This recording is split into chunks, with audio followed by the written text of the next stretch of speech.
demi keajaibanmu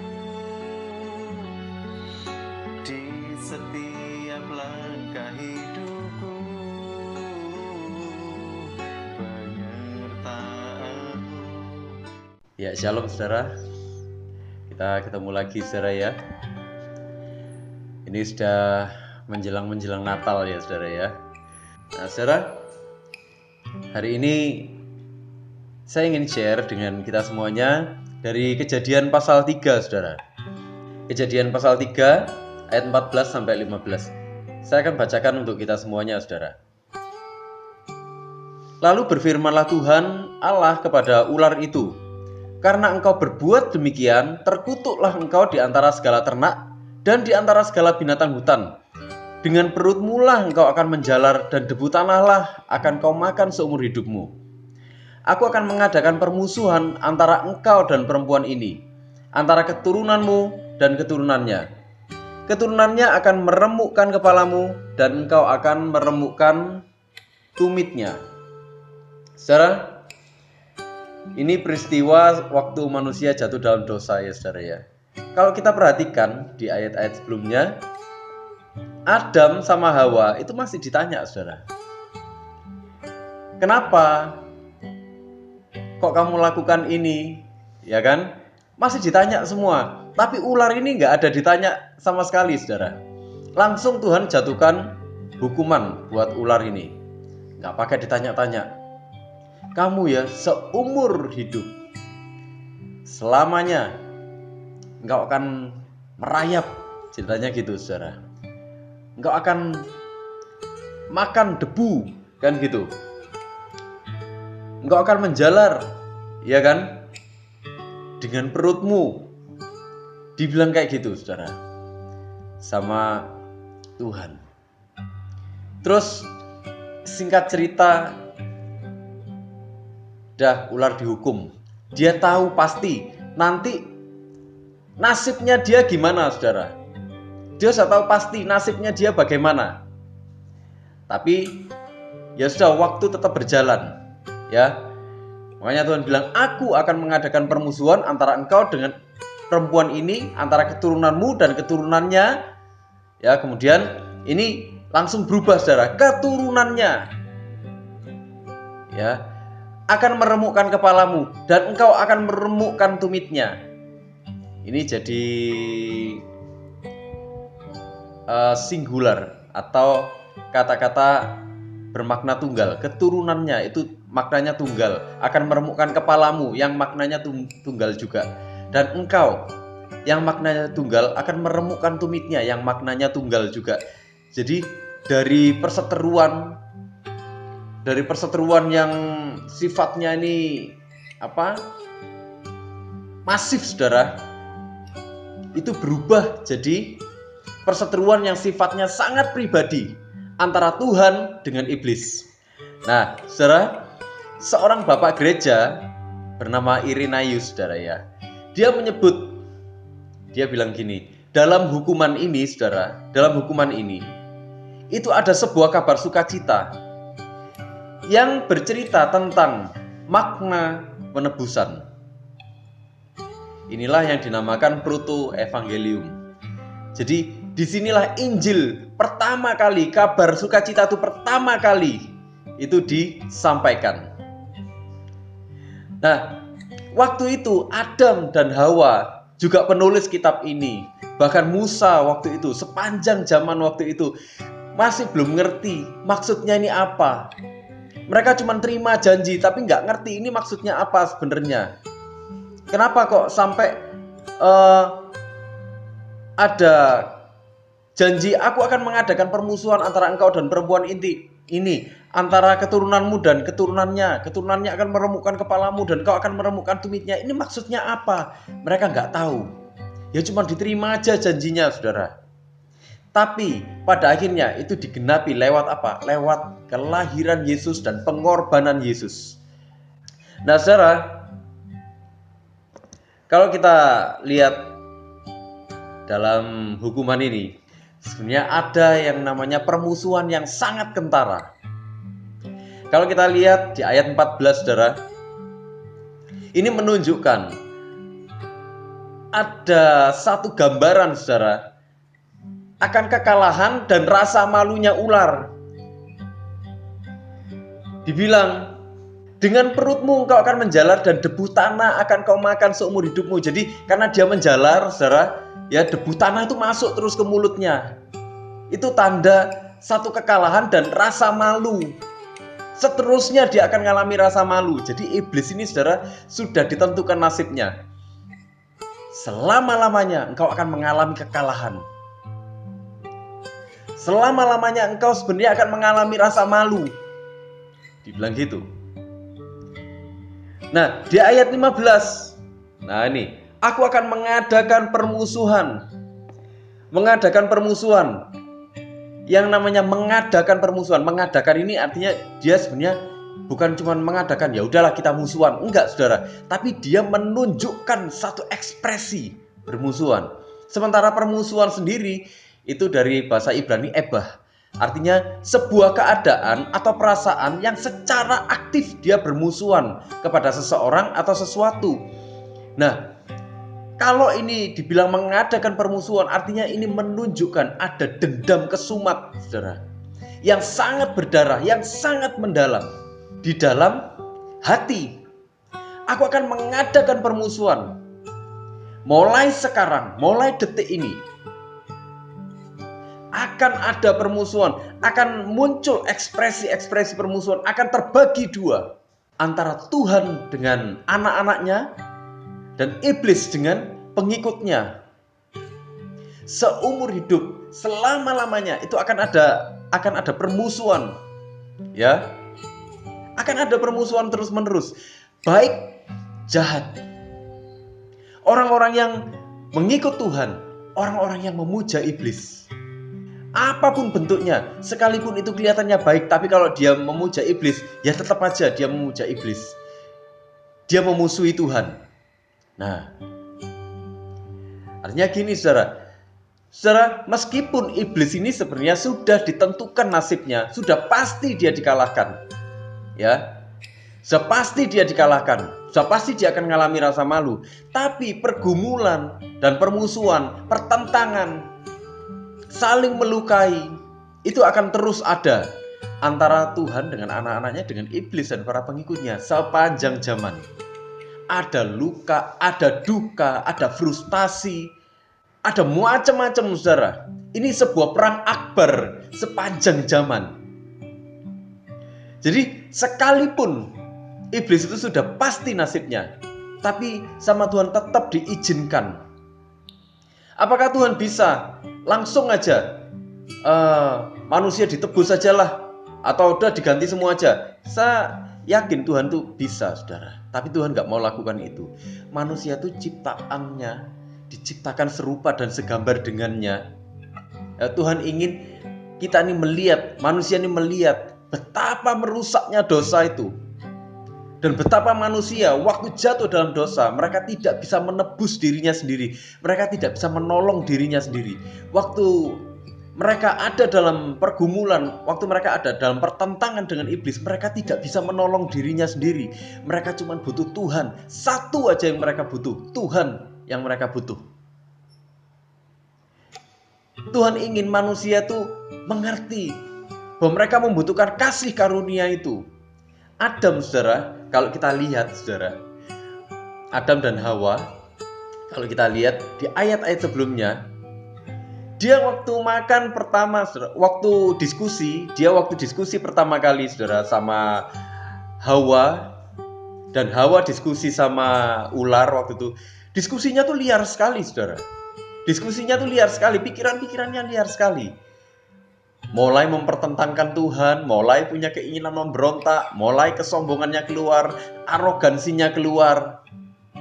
Tapi waktu dosa itu dihidupi, saudara, waktu dosa itu dihidupi, waktu mereka makan buah pengetahuan baik dan jahat, apa yang terjadi? Adam langsung melihat, Hawa langsung melihat dengan mata kepalanya sendiri bagaimana dosa menentang Tuhan, memberontak Tuhan, itu membuat mereka benar-benar kehilangan kemuliaan Tuhan. Itulah kenapa dia merasa malu.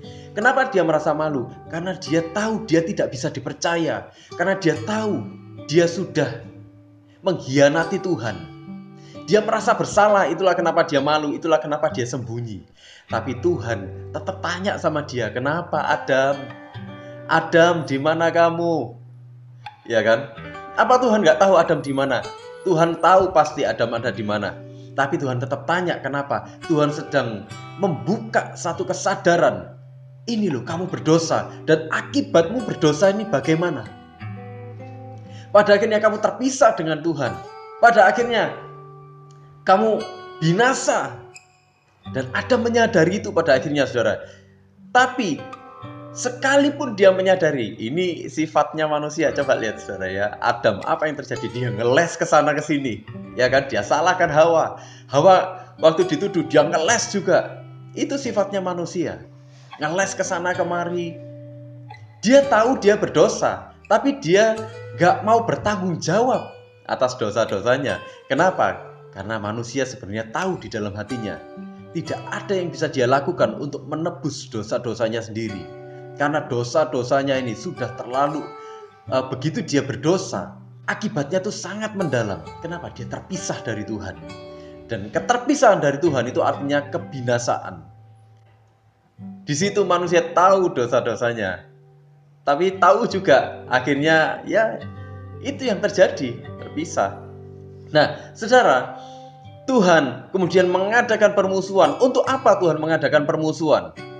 Sebenarnya Tuhan sedang mengadakan permusuhan antara manusia dengan iblis. Sepanjang zaman Tuhan sedang memutuskan persekutuan antara manusia dengan iblis. Saudara, waktu Adam dan Hawa pikirannya jadi liar dan dia menghidupi pikirannya itu, menghidupi pikiran berdosanya itu. Sebenarnya Adam dan Hawa sedang bersekutu dengan iblis. Saudara, kita ini manusia, ya, banyak pikiran-pikiran jahatnya kan sebenarnya. Kadang-kadang kelihatannya baik, saudara.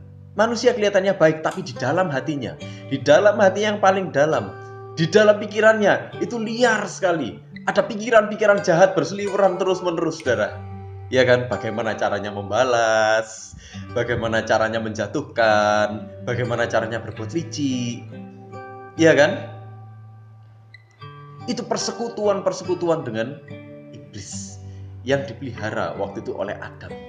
Wah iya, Tuhan ini, wah gimana Tuhan ini? Tuhan ini, wah ini gak bener ini Tuhan ini. Wah, mulai kan dia mempertanyakan Tuhan. Mulai dia komplain tentang Tuhan. Mulai dia menyalah-nyalahkan Tuhan. Padahal dia tahu Tuhan itu Allah yang sempurna. Padahal dia tahu dia itu ciptaan. Tapi kenapa ciptaan protes sama penciptanya? Sama kayak kita hari-hari ini, saudara.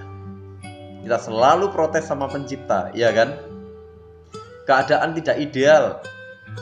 Kita ditipu sama iblis, kelihatan hal-hal yang tidak ideal. Kita mulai protes sama Tuhan, protes terus. Tanpa kita sadari, iblis sebenarnya sedang menarik kita untuk mulai bersekutu dengan dia. Waktu manusia berdosa, seringkali manusia itu menyalahkan iblis. Iblis ini, iblis. Bener gak, saudara? Kalau kita salah, terus kalau kita jatuh dalam dosa, siapa yang sering disalahkan? Iblis kan, saudara? Ya kan? Ya kayak tadi, Adam menyalahkan Hawa, Hawa menyalahkan iblis. Saling menyalahkan, itulah sifatnya manusia. Nah, saudara, Tuhan sedang memutuskan. Waktu Tuhan mengadakan permusuhan antara manusia dengan iblis, Tuhan tuh lagi gini. Persekutuan antara mereka ini, yang mereka bangun ini, harus dipisah. Nah, pada endingnya, saudara, pada endingnya kita akan melihat sebenarnya siapa yang memenangkan pertarungan ini, saudara. Bukan karena manusia biasa, bukan karena kekuatan manusia. Ya, bukan karena kekuatan manusia kalau kita lihat. Karena siapa? Karena ada satu pribadi, Yesus. Dia datang ke dunia. Dia lahir ke dunia. Dia menyatakan kasihnya, dia disalib. Nah, manusia mengalami kemenangan dan kebebasan dari pengaruh iblis itu karena siapa? Karena satu orang,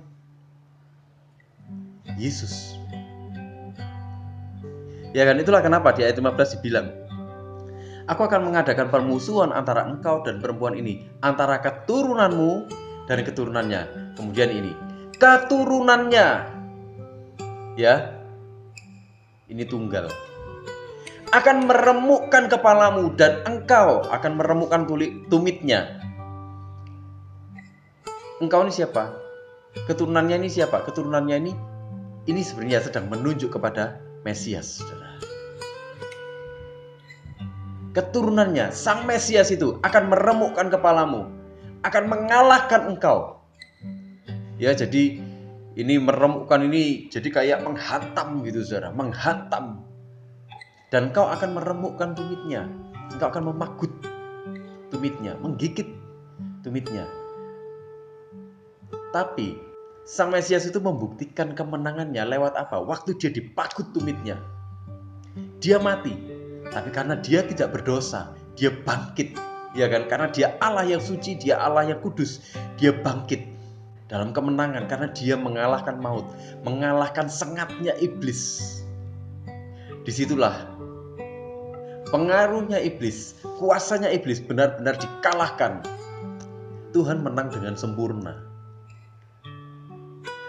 Nah, saudara, sepanjang sejarah kita hidup, saudara, sepanjang kita mulai melek mata, ya, waktu kita bayi kita mulai melek, sampai nanti kita dipanggil pulang ke rumah Bapa, kita akan terus melihat ada fenomena-fenomena yang kita akan sadari betapa dosa itu begitu merusak. Bahkan ada dosa-dosa yang kelihatannya manis. Dan memang dosa kelihatannya manis di awal, saudara. Manis di awal, itu yang dirasakan Adam dan Hawa. Manis di awal. Waktu kita komplain sama Tuhan, itu manis di awal memang. Tapi waktu kita hidupi komplain terus, pada akhirnya itu akan menjerat kita dan menjauhkan kita dari Tuhan. Itulah kenapa bahkan ada orang yang dia datang ke gereja, tapi sebenarnya dia sudah nggak percaya sama Tuhan lagi. Kita akan melihat betapa dosa itu merusak. Perselingkuhan, saudara, enak di awal, ya kan? Tapi endingnya apa? Merusak banyak hal. Saya ketemu banyak orang-orang yang hidup dalam perselingkuhan. Endingnya apa, saudara?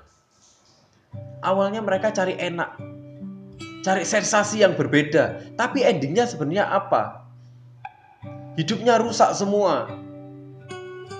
Ada orang-orang yang waktu dia sudah jatuh di dalam dosa, masuk terlalu dalam, dia mau lepas sudah susah. Saya pernah ketemu sama dulu, dia mantan pecandu narkoba. Nah, saudara, dia berusaha lepas dari narkoba.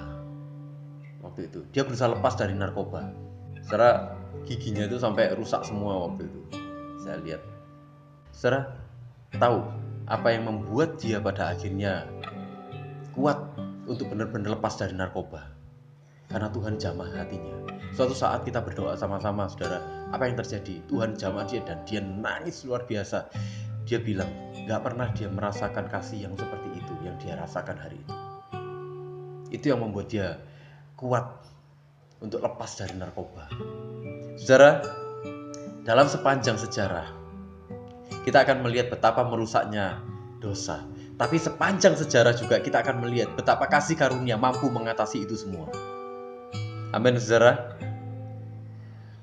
Saudara, kita akan melihat sebenarnya di balik setiap kerusakan, saudara, sebenarnya ada sukacita dalam setiap pergulatan zaman. Memang dalam permusuhan antara manusia dengan iblis ini, saudara, ya, akan selalu ada rasa lelah, rasa frustasi, itu pasti ada. Rasa tidak berarti mungkin, itu pasti ada. Kenapa? Iblis sebenarnya sedang menunjukkan, sedang mencoba menunjukkan tipuannya. Hal yang sama yang dia coba tunjukkan sama Adam dan Hawa, bahwa Tuhan itu sedang menipu manusia. Tuhan itu sedang mengkhianati manusia. Tuhan itu sedang membuat manusia itu tidak berarti sama sekali. Sebenarnya, saudara, waktu kita ada dalam problem demi problem, waktu kita ketemu sama banyak orang yang punya problem, saudara, kita akan ketemu bagaimana pada satu titik mereka akan merasa bahwa hidupnya nggak berarti. Hal yang sama yang iblis masukkan ke dalam pikirannya Adam dan Hawa. Kamu tahu kenapa kok kamu itu nggak boleh makan buah itu? Kenapa ayo? Karena kamu nanti bisa jadi seperti dia, seperti Tuhan. Hawa mulai pikirannya liar kan? Loh, wah Tuhan ini nggak benar ini. Dia mulai ngomong sama Adam. Adam termakan. Wah iya ya. Kenapa ya kok Tuhan kayak gitu ya? Lah, saya herannya kan gini. Mereka tuh tiap hari ketemu muka dengan Tuhan. Kenapa kok mereka nggak tanya langsung sama Tuhan gitu loh? Iya kan? Mereka punya akses sama Tuhan. Tapi mereka nggak tanya sama Tuhan. Mereka malah memelihara pikiran-pikiran yang liar. Pikiran-pikiran yang nggak seharusnya. Yang seharusnya itu bisa ditanyakan sama Tuhan. Kenapa Tuhan gitu? Ya kan? Saya percaya Tuhan terbuka sekali. Wong tiap hari ketemu muka dengan muka. Tapi itu nggak dilakukan sama Adam dan Hawa. Kenapa? Mereka termakan tipuannya ular. Tipuannya ular luar biasa, saudara. Nah, itu juga yang sebenarnya diulang sama iblis kepada manusia hari-hari ini. Mencoba membuat manusia terlihat tidak berarti atau merasa tidak berarti. Kalau manusia sudah mulai merasa nggak berarti, dia akan mulai menyalahkan siapa, saudara? Pertama yang disalahkan sekelilingnya. Endingnya yang disalahkan siapa? Tuhan. Kenapa Tuhan engkau bawa aku dalam situasi seperti ini? Ya kan? Kenapa engkau mengizinkan situasi seperti ini terjadi? Engkau Allah yang nggak sanggup, ya kan? Padahal itu nggak benar. Gitu loh. Tapi itu yang iblis sedang masukkan ke dalam pikiran manusia. Iblis sedang memasukkan pikiran-pikiran yang penuh dengan tipuan-tipuan hal-hal fana ke dalam pikirannya manusia, supaya dengan itu manusia punya alasan untuk meninggalkan Tuhan. Tapi saudara, sebenarnya manusia yang percaya kepada iblis dan memihak kepada iblis, bersekutu dengan iblis, memelihara dan bahkan menghidupi pikiran-pikiran yang dari iblis, sesungguhnya dia bodoh. Dia penuh dengan kebodohan. Kenapa? Alkitab menunjukkannya dengan jelas. Itulah kenapa, saudara, Alkitab ini dia seperti jaring, saudara. Ya, dari Kejadian sampai Wahyu itu kita akan melihat itu alurnya itu, luar biasa ajaib. Ditulis sekian ribu tahun, saudara. Tapi alurnya itu bisa sama gitu loh. Itulah kenapa Alkitab itu benar-benar adalah firman Tuhan. Nah, di ayat ke-14 tadi kita sudah bahas, saudara. Waktu dibilang terkutuklah engkau di antara segala ternak, di antara segala binatang hutan, dan dengan perutmu lah engkau akan menjalar, dan debu tanahlah akan kau makan seumur hidupmu. Itu menunjukkan kekalahan dan rasa malu dari iblis. Artinya apa? Nasibnya sudah ditentukan.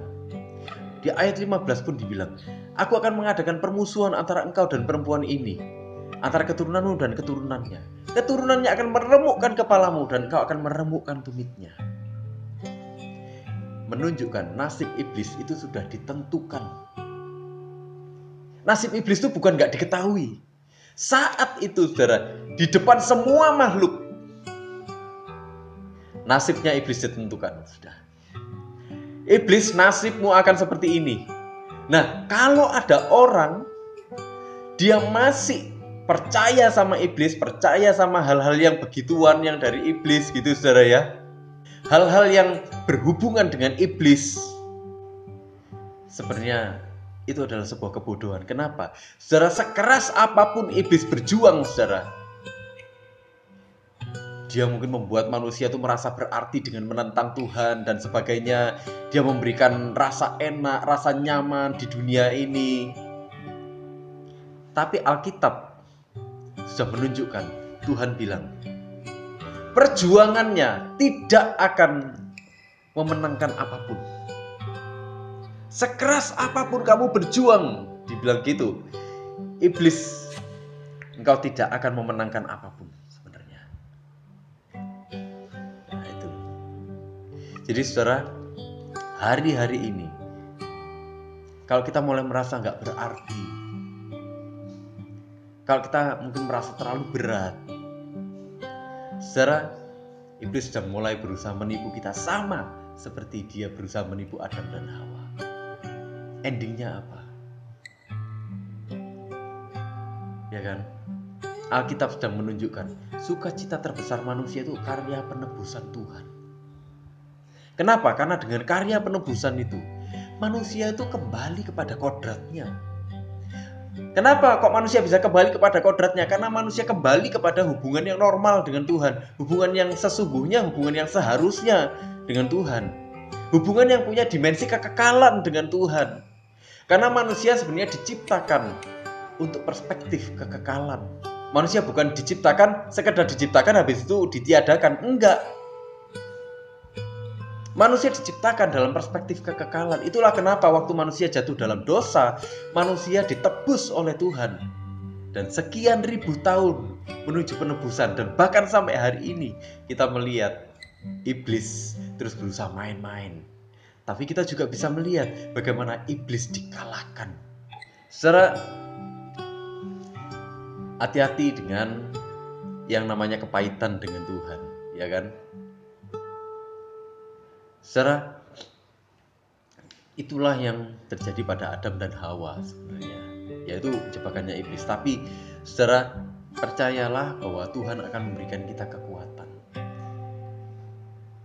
Kalau kita hari ini, kita sudah menerima kasih karunia Tuhan, kita sudah menerima Dia sebagai Tuhan dan Juru Selamat pribadi kita, sungguh-sungguh, saudara percayalah Tuhan akan memberikan kekuatan. Tuhan akan memastikan bahwa iblis pada akhirnya akan dipermalukan. Karena memang nasibnya iblis dia nggak bisa menang. Memang nasibnya iblis dia nggak akan bisa menang. Kemanapun dia pergi sepertinya dia bebas. Tapi sebenarnya kakinya sedang dirantai sama Tuhan. Yesus yang membuktikan kemenangannya. Kenapa? Dia adalah Allah yang nyata hadir di dalam sejarah manusia. Dia Allah yang hadir, dicatat di dalam sejarah, banyak yang menyaksikan, saudara. Saksi-saksinya banyak. Dia disalib, saksi-saksinya banyak. Dia bangkit, saksinya banyak. Dia naik ke surga, saksinya banyak. Bukankah dia Allah yang luar biasa? Dia hadir, dia nyata di dalam hidup kita semuanya. Kalau dia hadir di dalam dunia, dia begitu nyata, saudara. Artinya apa? Dalam sepanjang sejarah juga Dia akan memberikan kita kekuatan yang kita perlukan. Kalau kita aja ditebus, saudara, ya kan? Kalau kita aja ditebus, percayalah, Tuhan akan membawa kita kepada kemenangan. Percayalah, Tuhan akan membawa kita kepada kemenangan yang sesungguhnya. Apa? Mempermalukan iblis itu bukan dengan cara kita jadi orang yang kita jadi konglomerat. Bukan yang seperti itu, saudara. Kita jadi kaya raya. Bukan yang seperti itu, saudara. Mempermalukan iblis sesungguhnya adalah waktu kita kembali kepada hatinya Tuhan. Waktu hati anak-anak kembali kepada hati bapaknya. Dia ternyata kembali kepada kodratnya. Dia kembali kepada hubungan yang seharusnya. Disitulah kita mempermalukan iblis. Kemudian dalam hidup ini, apa Tuhan gak akan menolong kita? Saya percaya 100% Tuhan akan menolong kita. Tuhan akan menyertai kita. Tuhan akan menyediakan kekuatan yang kita butuhkan. Tuhan akan menyertai kita, memimpin kita, melewati apapun di dalam hidup kita, sampai kita keluar sebagai pemenang. Dengan apa? Dengan mempermalukan iblis. Semakin kita ditekan, semakin kita dipojokkan sama iblis, semakin juga kita menunjukkan bahwa semakin kita mendekat kepada Tuhan. Semakin kita intim dengan Tuhan, semakin kita menyatu dengan Tuhan. Disitulah iblis semakin dipermalukan. Dia gak bisa ternyata ngambil apa yang sudah Tuhan tebus. Dia gak bisa ambil anak-anaknya. Anak-anaknya Tuhan, dia gak bisa ambil. Setan gak bisa ambil. Disitulah dia dipermalukan habis-habisan. Mana? Yang katanya kamu ini ingin menjadi seperti Allah, yang Yang namanya kamu ini mau mengkudeta Tuhan bahkan. Mana kuasamu? Mana sengatmu? Karena ternyata kamu tidak bisa membuktikan apa-apa. Tuhan sudah mengumumkan sejak dari awal, saudara, kabar sukacita itu. Dan ternyata Tuhan genapi kabar sukacitanya. Dia bukan Allah yang ingkar janji. Dia Allah yang tepat dengan janjinya. Kabar sukacitanya ada sampai hari ini. Kita nikmati sampai hari ini. Mari kita hidup dalam kasih karunia-Nya. Mari kita hidup dalam sukacitanya. Mari kita hidup dalam keintiman yang penuh dengan Tuhan. Amin, saudara. Mari kita sama-sama berdoa.